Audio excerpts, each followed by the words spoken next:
ati azahera mu buriri kabisa uriya we noneho mbese tugatekinga responsibility ukajya ahantu ukavuga uti iki n'iki nyine uragenda ukamenya icyakujyanye ukagishyiramo imbaraga. Hey my people, unique couples nk'ibisanzwe Rutagwabiza iminega udatinya urugamba ruhindanye usangira neza n'abasanze agasezera siga basusurutse kandi usangiye isano n'abo rwagasaba bose. Ni karibu cyane kuri Stand for Truth TV. Yes, nkuko mubibona kuri kamera turi kumwe n'umutumirwa araza kutwibwira tubwira amazina. Amazina yanyu babita bande? Nitwa Nadine Izere Mahoro.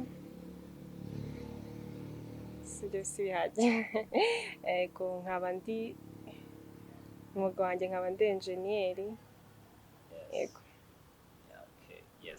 Nadine Izere Mahoro, ubundi mu busanzwe mu rugo ubundi ni he, mutuye he? Ese muri no minsi uwo mwuga w'ubwenjeniyeri ni byo muri gukora cyangwa hari ubundi buryo muri gukora, hari ibindi bintu muri gukora? Ego mu rugo ni Kimironko hariya nyine munsi y'umurenge. Yego. Hanyuma rero umwuga w'ubwenjeniyeri cyangwa umwuga w'ubwubatsi bwo nibyo nkora. Niko kazi kanjye. Umukobwa nkawe usa neza gutyo wenda turaza kubigeramo byimbitse neza, ariko ntago biba byoroshye nta nubwo bishobokera benshi kugira ngo babashe kuba bakora umwuga w'ubwenjeniyeri ari igitsina gore. Yes, sibyo? Oya twamaze gutera imbere bisigaye ari ibisanzwe. Kuko twajya rero kubaka ntago bisigaye birenze, sigaye ari ibintu bisanzwe. Yes, ngaye nguko rero yitwa Nadine Engineer. Abantu mwese mukeneye kubaka, abantu mwese mufite imirimo ifite ihuriye n'ubwubatsi, muraza kureba Nadine abibafashemo. Murabona yuko ari umwenjeniyeri usana neza, abikora kinyamwuga akabishyiramo n'isuku. Yes, hanyuma rero Nadine, uyu munsi nifuza ko tukaganira hari bimwe mu bibazo cyangwa se mu mbogamizi maze iminsi mbona hagati y'abana b'abakobwa ndetse n'ababyeyi ku kijyanye no gukora umurimo rusange, nk'uko abahungu bavuga batereka tuve mu rugo tujye gushakisha imirimo twiteze imbere, hagira aho tuvagire naho tugera, sibyo? Ariko maze iminsi mbona ikintu kitari cyiza, ugahamagara umwana w'umukobwa ukamubwira ati ngiye kukurangira akazi hano, ariko ntago bafite amacumbi yo kugucumbikira, akavuga ngo mu rugo ntago bashobora kunyemerera ko njya mu kazi ngo nibane, ntago byakunda. Kandi mu by'ukuri dukurikije wenda ahise igeze ubu ntekereza njye yuko bitagakwiye. Wowe ubyumva ute? Birumvikana ku ruhande rw'ababyeyi, umubyeyi buri gihe urahangayikiye umwana we, nta na rimwe yakura ku buryo yakumva yagenda, ariko nyine tuba tugomba natwe gukura, sibyo? Tukagera hanze natwe tukareba natwe uko bimeze, tukava mu kwaha kw'abandi bantu, natwe tukareba mbese tugatekinga responsibility ukajya ahantu ukavuga uti iki n'iki bigomba kugenda gutya na gutya, ngomba gutaha kare atari uko bampamagaye, ari uko nzi yuko ngomba gutaha kare kugira ngo ngewe mbese gahunda zanjye nkazipangira. Rero biba ari sawa.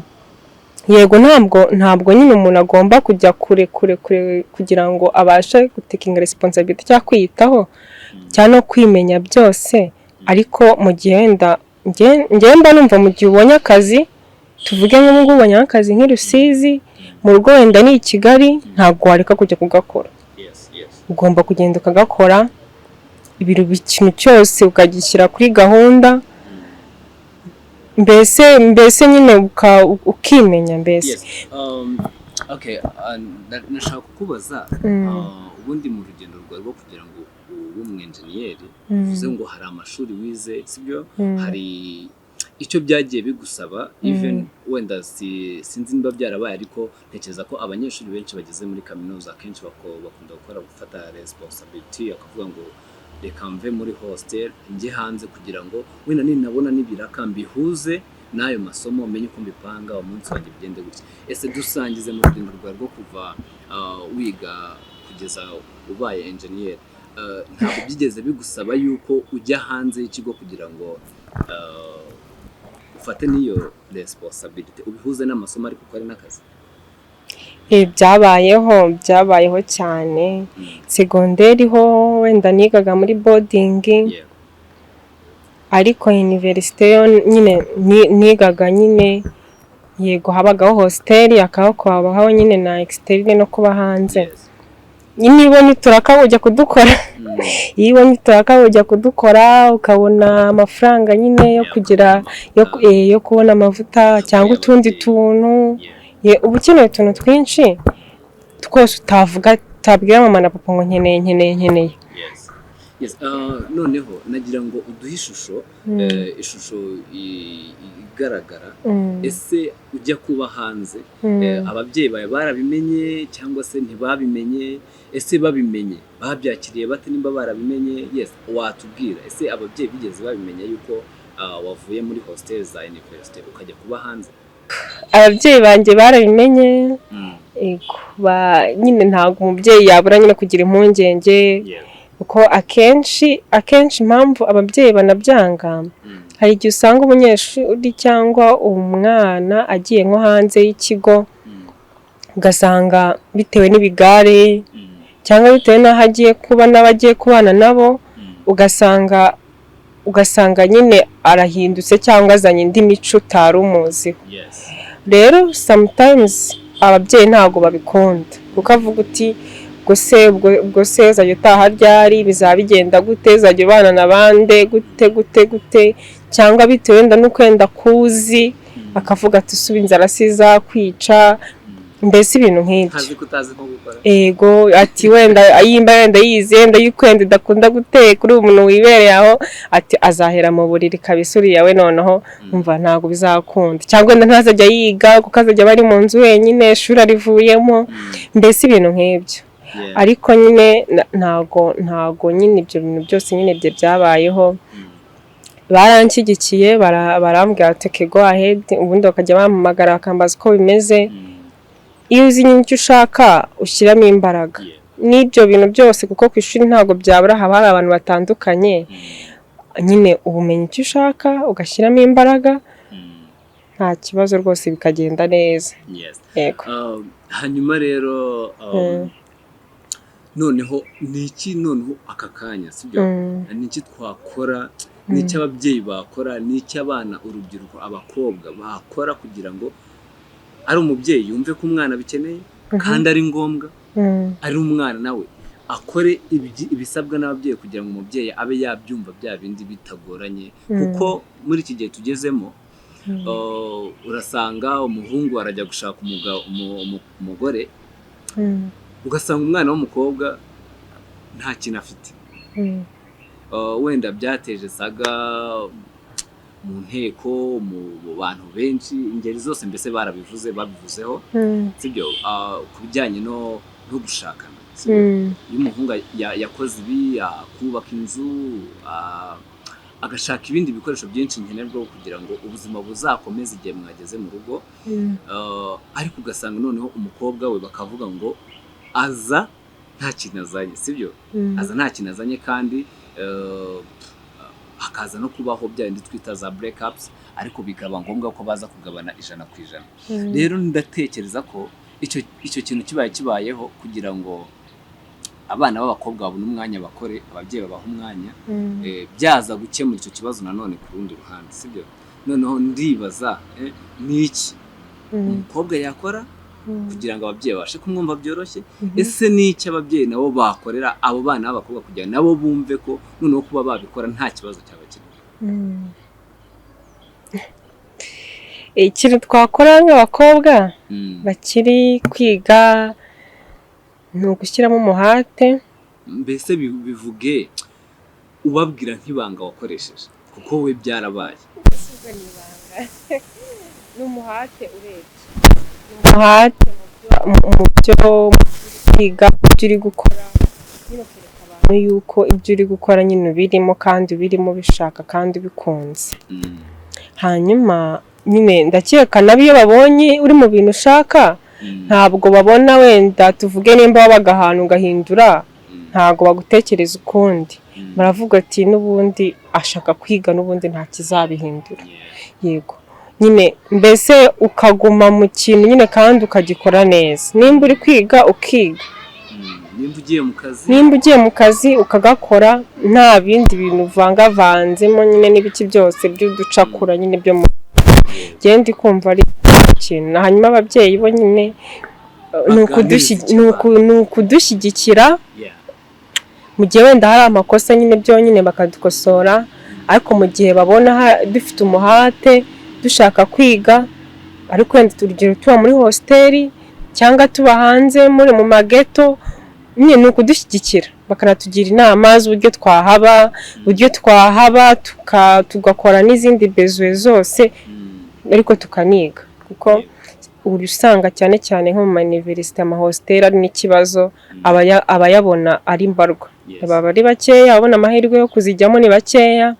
Akenshi abana b'abakobwa bashaka amahositeli cyane cyane ku bw'izo mpamvu nyine z'ababyeyi baba badashaka yuko bajya hanze, ariko no hanze rega umuntu yahaba, no mu hanze umuntu yahaba akiga kandi agatsinda cyane pe. Ati none uyu nguyu nava mu rugo noneho mva harashya pe, ati se mana yanjye, nyine ugasanga umubyeyi nyine ntabwo akwizeye yuko wagenda ngo ukore akazi utahe nta kindi kibazo. Rero engineer avuze akantu ko gushya noneho uhita unyibutsa ubundi umwana w'umukobwa uba hanze n'ubundi no mu rugo n'ibisanzwe agira utwo tubazo twinshi tw'abasore tw'abagabo, we wadusimbutse utwo tugozi twose.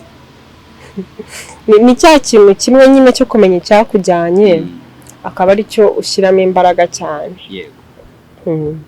Nyine uragenda ukamenya icyakujyanye ukagishyiramo imbaraga nta kintu. Yakubwira ati umukobwa dusohoze turamenye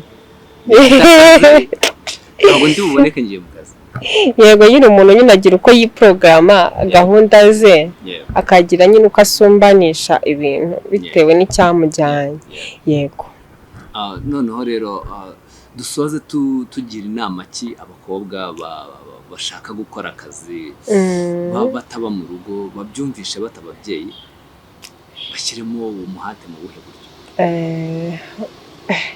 ni ugushyiramo umuhate mu byo bakora, hanyuma nyine yaba nyine agasaba, ni ugusaba mbese impushya, sibyo? Agasaba impushya nyine avuga ko agiye ahantu kandi akagenda agakora icyamujyanye, yagira nyine amahirwe bakamwumva nyine bakamuha, kuko nta nubwo nyine abantu bose nyine buriya bakira ibintu bimwe, nanone usanga ariyo mpamvu ugasanga nyine ababyeyi wenda baragoye kubyumva, ariko aho wabyumviye uba ugomba kugenda ugakora nyine icyo wasabiye uruhushya, ugakora icyo wasabiye uruhushya nawe. Erega nta nubwo ari inyungu z'ababyeyi, natwe ari inyungu zacu, kuko kwitwara neza nitwe bigirira akamaro cyane. Noneho ababyeyi bo tubasaba iki mu bijyanye no kumva neza ko umwana w'umukobwa nawe akeneye kubona umwanya agakora ayo mafaranga akiteza imbere, yaba ari mu rugo cyangwa se atari mu rugo? Yego ni ukutwumva mu gihe habayeho nk'iyoka wenda yo kubona akazi ahantu kure, sibyo? Hari n'igihe rega bakwangira bifite impamvu, wenda ugasanga n'akazi ugiye gukora ugasanga wenda ni n'akavuyo, ugasanga wabara neza ugasanga n'amafaranga uzajya wenda ukuramo, sibyo? Nawe akakwangira wenda bitewe n'uko ari kubona ugiye kugenda gutyo ukagiye gusa. Ariko nyine nimba wenda ari wenda ikintu cyumvikana, nyine batugira inama, batugira inama, badusapotinge mu bitekerezo, badutega amatwi, kandi nyine nitunatambikira nyine batugarure, ariko nyine badutega amatwi kandi baduhe nyine amahirwe, tugerageze natwe nyine dukure, kuko buriya umuntu ari wenyine arakura pe, arakura kuko aratangira kwitekerezaho kira kitu cyose, agatekereza uburyo ari kure, agatekereza uburyo araka amafaranga y'iki byose akabibara, nyine ubwo ahita atangira nyine gukura bimwe na bimwe agashaka uburyo abibona atiriwe abivuga. Yes. Engineer Nadine, wakoze kubana na Stand for Truth TV. Yego. Hanyuma umuntu ugukeneye yagusanga he, yakubona gute kugira ngo umufashe mu bintu bijyanye n'ubwenjenier? Umuntu ukeneye kubaka iki yakubona gute? Ubwo naba nimero zanjye cyangwa okay. Nimero zanjye nimero zanjye ni 078 09 04 103 8 09 04 103. Wambona kuri Instagram, kuri WhatsApp. Kuri Instagram nitwa Nana Mahoro. Yego. No kuri WhatsApp ndazikoresha. Yego, iri kuri WhatsApp. Okay. Yes, hanyuma rero mwakoze kubana na Stand for Truth TV. Njyewe yari Couples nk'ibisanzwe nkuko mubibona twibereye mu kajaride keza ka Couples Fast Food mu bikari byaho rwose. Umuntu ukeneye cyo kurya, umuntu ukeneye cyo kunywa, yes, just ariko kidasembuye. Yes, duhamagare tubikugezeho. Yego, nimero wahamagaraho ni 079 38 56 609. Yes, murakoze cyane. Ibiganiro byacu nakagaruka, mukomeze mukore like, share na comment, ntimwibagirwe gukora subscribe kugira ngo mukomeze kubana natwe. Turabakunda cyane.